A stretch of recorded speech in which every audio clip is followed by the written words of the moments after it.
We are watching a stolen vehicle pursuit. This is right near the USC campus. Just seconds before we came on, somebody jumped out of the vehicle. We believe that's the second person that's come out of this vehicle. The driver now driving without any lights on, which is especially dangerous as we move through an intersection here. This is on 37th Street and Grand. We are just blocks away from the USC campus. This is a dark area without any lights, Christine.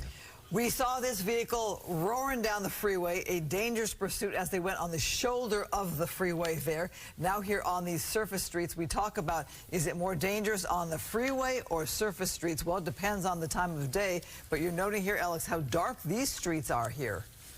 So we see a police helicopter right there overhead. It appears right now that law enforcement is in either tracking mode or pretty far behind. Just ran through a red there. So we bring in our police specialist, Tim Lynn, who's covered these from choppers for years and, more importantly, been a part of so many pursuits as a member of law enforcement in different cities. Tim, the challenge here, the lights are off. We don't have cruisers right behind this guy. He's going very recklessly. We've seen multiple people get out of this car, and the drivers who are on the road at this time have no idea this person's coming. Absolutely, absolutely. You have a very large vehicle, blacked out, going through very dark streets at high rates of speed, coming up on intersections, going through those red lights. People don't even have a chance right there. Cuts that vehicle off. Yeah. Very close. So you see, you don't see it coming. People depend on lights when they're on the road. Look down the street, see if somebody's coming.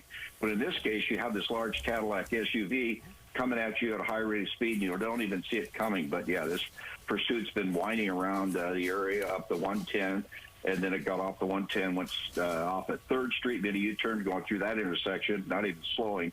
And as it made its way back down, as you said, Alex, it got off at Flower. 2 people or 3 people jumped out right at the bottom of the ramp, and then it continued on. So they have been in the surveillance mode for quite a while because of the driving, and that's a good operation by LAPD to just let the area unit travel with it and try to keep track of it, and with the hopes that he'll ditch the car and go out on foot. Well, you know, Tim, as we watch this, we're looking at this big, heavy vehicle. This guy hits somebody at these speeds. This could be really bad. Yes, it is. I mean, a vehicle of this size at those speeds, and like I said, he's not even slowing down. Right through a light right there, not even slowing down. And the fact that he's blacked out, no one's going to be able to avoid him because they're not going to see him coming. And as he works his way around the surface streets here down just south of downtown L.A., you see how dark it is and how hard it is for Skyfox to stay on it, just trying to see it as he disappears in the darkness. Now imagine being a driver down there having no idea that it's coming because you're not seeing lights. You're not seeing police cars with lights on and sirens blaring.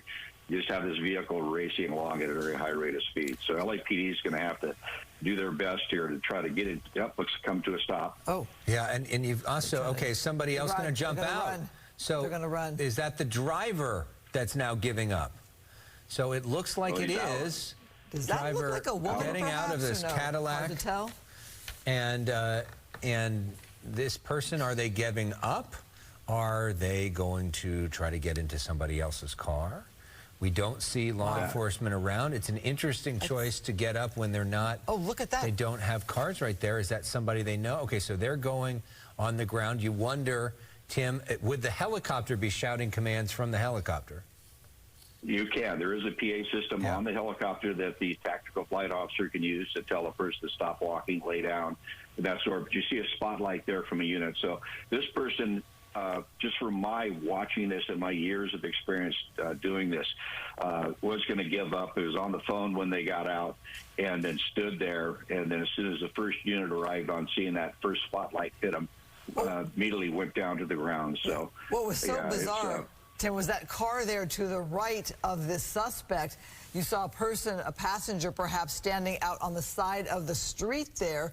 Obviously, when police arrived, probably were given a command to get back in the car, and they got that car out of the way, out of harm's way. We don't know if someone like this on the ground here is armed or what kind of moves they're going to make. Clearly, it looks like they're giving up at the moment, looks like they're complying at the moment, but police have to take every precaution. Right now, they are searching the vehicle. And they're looking to see if there's anybody else in there. We know that at least 3 people so far have come out of that vehicle. How does that change dynamics, and in terms of the search for all those people too, how does that change things up, Tim? Well, they will look for those folks that got out on the bottom of the off-ramp, but the main person you're after is the driver. In this case, being a stolen vehicle, the person in possession of the vehicle is the one that's going to be charged. The rest of the people will, normally will say, I didn't know the car was stolen. I was just going for a ride with my friend. So, but unless this car was used in some other crime that the LAPD knows about, they're going to have to investigate along. But right now, their concern is clearing that car, making sure nobody is hiding. Now, an arrest team is working their way up to take that driver into custody. Well, good thing here, nobody got hurt. There was no accident as we feared, as that driver was barreling down the road in that big, heavy vehicle with the lights off, running those red lights, going at excessive speeds. So if every pursuit could end this way, Tim, it would be not so bad, because this driver just literally pulled over and went out to the street and surrendered with police not even immediately right there. Yeah, exactly. Coming from my police mind, the best way to prevent a pursuit is to pull over when a police car comes in behind you. I mean, that stops it right there. So, there you go. But unfortunately, we have folks out here that don't see it that way, and luckily, we ended up here safe. All right, Tim Lynn, thank you for your perspective tonight. Hopefully we won't need it again. But the way we've been seeing pursuits lately, stay nearby, because who knows what could happen. We're going to wrap things up for this particular pursuit and move on to some other news.